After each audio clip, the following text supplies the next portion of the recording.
Ladies ஆடும் பெண்கள் என்று அழைக்கப்படும் த டான்சிங் பிளேக் ஆஃப் 1518 பற்றிய மர்மமான உண்மைச் சம்பவத்தை பற்றி விரிவாக பார்ப்போம். இது ஏதோ கற்பனை படமோ அல்லது பேய் கதையோ அல்ல. சுமார் 500 ஆண்டுகளுக்கு முன்பு ஐரோப்பாவில் உண்மையில் நடந்த ஒரு விசித்திரமான வரலாற்றுச் சம்பவம். 1. ஆரம்பம் ஜூலை 1518.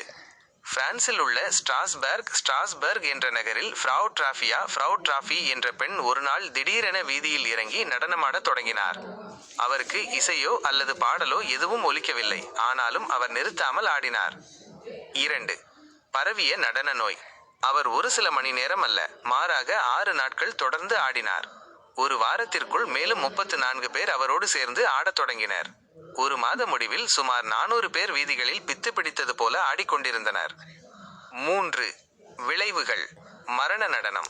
இது பார்ப்பதற்கு வேடிக்கையாக தெரிந்தாலும் உண்மையில் இது ஒரு கொடூரமான துயரம். ஆடியவர்கள் தூக்கமோ உணவோ இல்லாமல் தொடர்ந்து ஆடினர். இதனால் பலருக்கு மாரடைப்பு, ஹார்ட் அட்டாக் மற்றும் பக்கவாதம், ஸ்ட்ரோக் ஏற்பட்டது. ஒரு நாளைக்கு சுமார் 15 பேர் வரை இந்த விடாத நடனத்தால் உயிரிழந்ததாக கூறப்படுகிறது. இதற்கு பின்னால் இருக்கும் காரணங்கள் என்ன? அக்காலத்து மருத்துவர்கள் மற்றும் இன்றைய நவீன ஆராய்ச்சியாளர்கள் இதற்கு சில காரணங்களை கூறுகின்றனர்.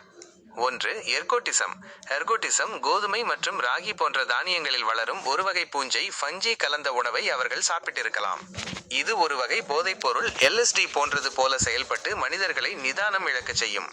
2. மன அழுத்த நோய் மாஸ் சைக்கோஜெனிக் இல்னஸ். அக்காலத்தில் அந்த பகுதியில் கடுமையான பஞ்சம் மற்றும் நோய்கள் பரவியிருந்தன.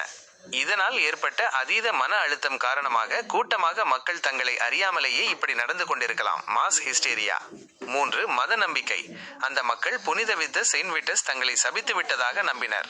அந்த பயத்திலேயே அவர்கள் பித்து பிடித்து ஆடினர். இந்த சம்பவம் எப்படி முடிந்தது? பல மாதங்களுக்கு பிறகு பாதிக்கப்பட்டவர்கள் மலைப்பகுதியில் இருந்த ஒரு தேவாலயத்திற்கு அழைத்துச் செல்ல